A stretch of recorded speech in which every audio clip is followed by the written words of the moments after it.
બારડોલી નજીક સર્જાયેલી દુર્ઘટનાના ઇજાગ્રસ્તોની મુલાકાત લેવા આરોગ્ય મંત્રી પ્રફુલભાઈ પાનસેરિયા ગાંધીનગરથી સુરત આવી પહોંચતાની સાથે જ સીધા સિવિલ હોસ્પિટલ પહોંચ્યા હતા। તેમણે હોસ્પિટલમાં દાખલ ઇજાગ્રસ્તોને પ્રત્યક્ષ મળી તેમના સ્વાસ્થ્યની વિગતવાર જાણકારી મેળવી હતી। સાથે સાથે પરિવારજનોને હિંમત અને સાંત્વના પણ પાઠવી હતી। મંત્રીશ્રીએ જણાવ્યું હતું કે સુરત સિવિલ હોસ્પિટલના તબીબો અને આરોગ્ય કર્મીઓ દ્વારા ઇજાગ્રસ્તોને શ્રેષ્ઠ સારવાર આપવામાં આવી રહી છે। તમામ દર્દીઓને જરૂરી આરોગ્ય સુવિધાઓ સમયસર મળી રહે તે માટે હોસ્પિટલ તંત્રને જરૂરી સૂચનાઓ પણ આપી દીધી છે। તેમણે કહ્યું કે આ મુશ્કેલ સમયમાં હું ઇજાગ્રસ્તો અને તેમના પરિવારજનોની સાથે છું।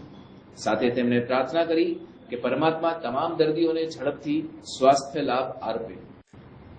ઉલ્લેખનીય છે કે બારડોલી ખાતે બનેલી દુર્ઘટનામાં ઘણા લોકો ઇજાગ્રસ્ત થયા હતા, જેમને સારવાર અર્થે સુરતની સિવિલ હોસ્પિટલમાં ખસેડવામાં આવ્યા છે। મંત્રીશ્રીના અચાનક આગમનથી ઇજાગ્રસ્તો અને તેમના સ્વજનોમાં ઉત્સાહનો સંચાર થયો છે। હોસ્પિટલના તબીબી સૂત્રોના જણાવ્યા અનુસાર બધા દર્દીઓની સ્થિતિ સ્થિર છે અને તેમની સારવાર યુદ્ધ સ્તરે ચાલી રહી છે। સિવિલની મુલાકાત લીધી, શું કહેશો, કઈ રીતની સ્થિતિ હતી? આજે સિવિલની અંદર આમ તો હું બારડોલી બસ દુર્ઘટના ઘટી ત્યારથી સિવિલના સંપર્કમાં છું। અમારા સિવિલ સુપ્રિન્ટેન્ડન્ટ ડૉક્ટરને ત્યારે પણ સૂચના આપવામાં આવી હતી, જે દર્દીઓ અહીંયા દાખલ થાય એમને યુદ્ધના ધોરણે ઓપરેશન, દવા, જે જરૂરિયાત હોય, સીટી સ્કેન, MRI એમની તુરંત જ કરીને એમને પેશન્ટને આપણે ટ્રીટમેન્ટ આપવાની છે, જે ટ્રોમા સેન્ટરની અંદર અપાઈ જ રહી છે। તો પણ સ્પેશિયલ ઝાઝા દર્દીઓ એક સાથે અહીંયા આવે તો આપણે એમને સરસ રીતે ટ્રીટમેન્ટ આપી શકીએ। સાથ વ્યક્તિઓ એક સેકન્ડના ભાગની અંદર ત્યાં મૃત્યુ પામ્યા, એ દુઃખદ ઘટના છે, પરંતુ જેમને ઈજા થઈ એ સૌ 12 પેશન્ટ અત્યારે સેફ છે। કોઈને બીજો કોઈ પણ પ્રકારનો પ્રોબ્લેમ નથી।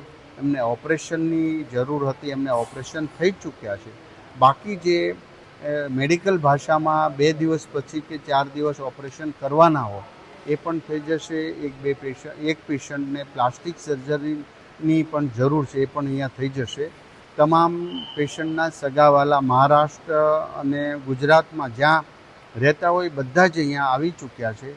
બાકી દિવસ રાત જે ડૉક્ટરોએ મહેનત કરી છે આ પેશન્ટ પાછળ, એમને પણ હું અભિનંદન કરું છું કે કટોકટીના સમયે સિવિલ હોસ્પિટલના આ ડૉક્ટરો દિવસ રાત જોતા નથી।